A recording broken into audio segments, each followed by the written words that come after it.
The man who owns what you forget about you own 412 doors. Not house doors, not apartment doors, storage doors, orange ones mostly some gray. One facility still has the original blue from 1987, and you've never bothered repainting it, because repainting costs money and nobody who rents a 10x15 unit cares what color the door is. You have never met most of your tenants, you don't know their names. You know their unit numbers, their balance, and whether they're 30, 60, or 90 days late. That's the entire relationship. And somewhere across 4 states, 412 people are paying you every single month to store things they have, in most cases completely forgotten they own. This is not a business built on excitement. This is a business built on a single, slightly uncomfortable truth about human beings. They will pay almost indefinitely to avoid making a decision about their own belongings. Section 1, the first unit. It starts, like most of these things do, with something small enough to ignore. You're helping your sister move out of a 1-bedroom in Tulsa. There's a storage facility 2 blocks from her building. Chain link fence, gravel lot, a small office with a window unit, AC rattling against the heat. You're hauling a box of kitchen stuff up to her unit, and you notice the guy in the office, late 60s, flannel shirt, watching a small TV behind the counter, isn't really running a business so much as occupying a chair. You ask him, half out of politeness, how long he's owned the place. 31 years, he says, not looking up from the TV. You ask if it's for sale. He looks up then. Everything's for sale, he says. Questions whether you got the stomach for boring. That sentence sits with you longer than it should. You drive 4 hours home that night turning it over. The stomach for boring, like boredom was a threshold.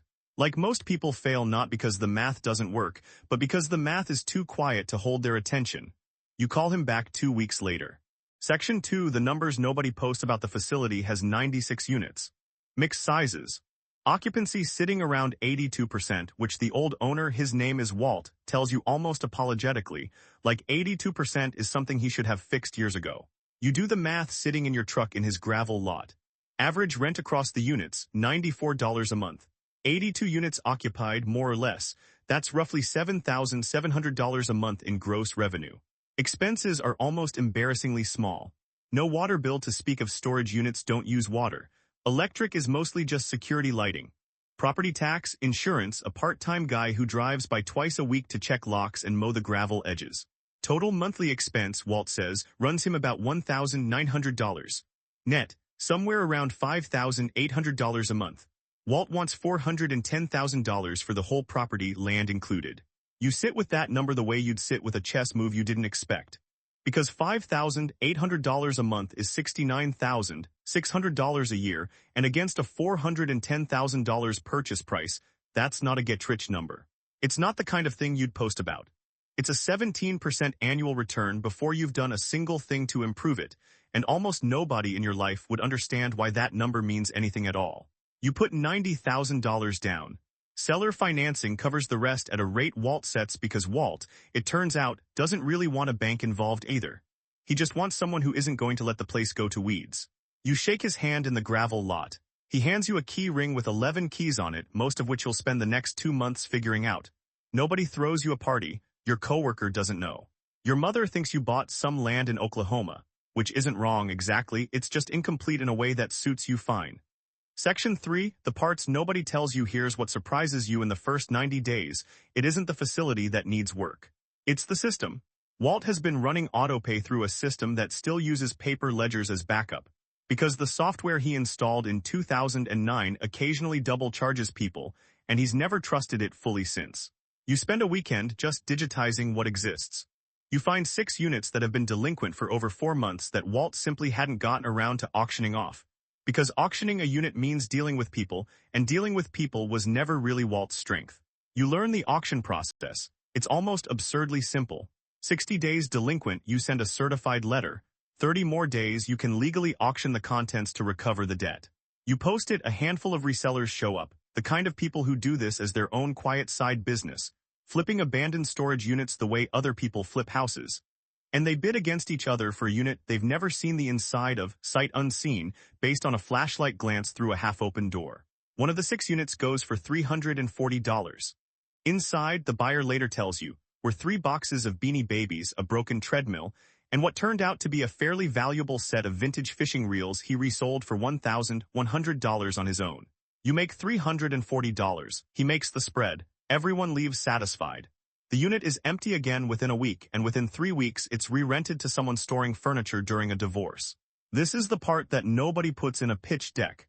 The actual day-to-day texture of this business is auctioning off other people's regret. Every unit you reclaim used to belong to somebody's unfinished plan. A garage they were going to clean out. A parent's estate they couldn't face sorting. A marriage that ended with someone's belongings sitting in a 10x10 box accumulating $94 a month in fees nobody was paying. It's not glamorous.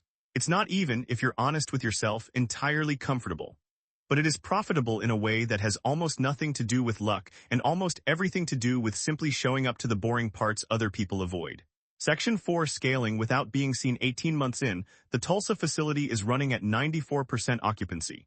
You raised rates twice, modestly $6 here, $4 there, the kind of increase that generates exactly 0 complaint calls because it's smaller than what people spend on a coffee they don't think twice about. Net income is now closer to $7,400 a month. You start looking at a second facility 3 counties over, then a third, in a different state entirely, because you've learned something important: storage demand doesn't cluster in glamorous places. It clusters wherever people's lives are in transition. College towns, where students need somewhere to put a dorm room's worth of stuff for the summer. Military towns, where deployment means someone needs to store an entire household on 6 weeks' notice. Areas with rising divorce rates, which, it turns out, correlate almost eerily well with storage demand. Because nothing fractures a household's belongings into chaos faster than 2 people trying to become one person's worth of stuff again. You don't think about it as cynical, you think about it as architecture. People's lives produce predictable disruptions, and disruption produces a need for temporary space. And temporary space, it turns out, becomes permanent space far more often than anyone admits, because the box you were going to sort this weekend is still sitting there 4 years later, quietly costing you $97 a month, and you've stopped even noticing the charge on your statement. By year 4, you own 6 facilities, 340-some units combined. You've stopped doing the lock checks yourself. You hired a regional manager named Teresa who used to run a storage facility for one of the national chains and got tired of the corporate politics. She runs the operations, you run the spreadsheet.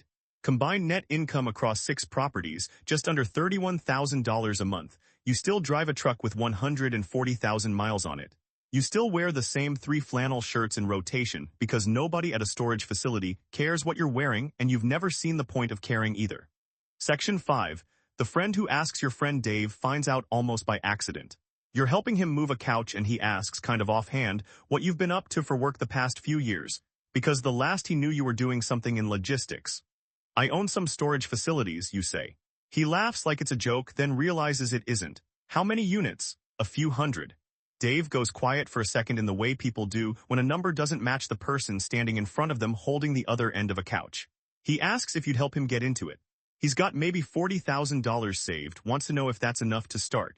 You tell him the truth, which is that $40,000 probably isn't enough to buy a facility outright, but it might be enough to partner on one, or to buy into a small operation as a silent partner with someone who needs capital but already understands operations. What you don't tell him, because some things you've learned not to say out loud, is that the real barrier was never the money. Walt sold you a $410,000 facility for $90,000 down because Walt trusted you'd actually show up and deal with the unglamorous parts. The capital was never really the gate. The willingness to spend a Saturday auctioning off a stranger's broken treadmill and 3 boxes of Beanie Babies, that was the gate. Most people can find $90,000 if they're motivated enough. Almost nobody wants to spend their weekend doing what owning a storage facility actually requires. You spend the next 2 Saturdays with Dave instead, going through listings, teaching him what questions to ask a seller, what occupancy numbers actually mean versus what they look like on paper, how to read a rent roll for the warning signs of a facility that's been propped up artificially before a sale. Not because you need the karma. Because you remember sitting in Walt's gravel lot doing math nobody around you would have understood, and you remember what it felt like to not have anyone to ask. Section 6. What the numbers actually looks like 11 years in, the portfolio looks like this. Though you've never written it down anywhere except a spreadsheet only you and your accountant have access to. 14 facilities across 5 states. Just under 900 units combined. Average occupancy sitting at 89%, which is healthy without being suspiciously perfect. A portfolio at 100% occupancy usually means rents are priced too low. Combined gross revenue, a little over $1.4 million a year.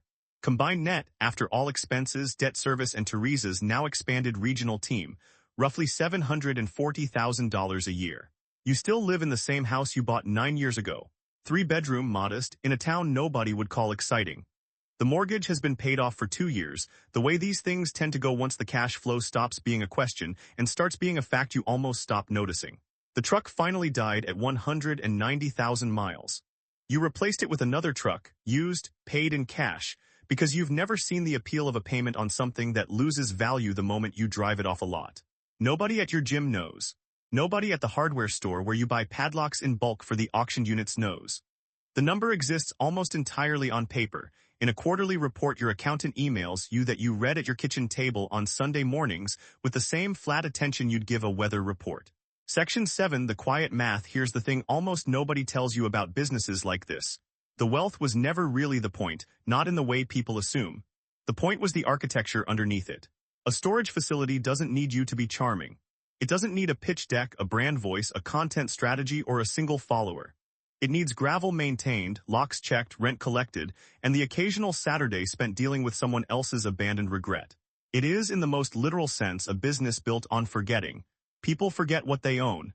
They forget to cancel the unit. They forget the recurring charge buried in their bank statement next to the streaming subscriptions they also forgot to cancel.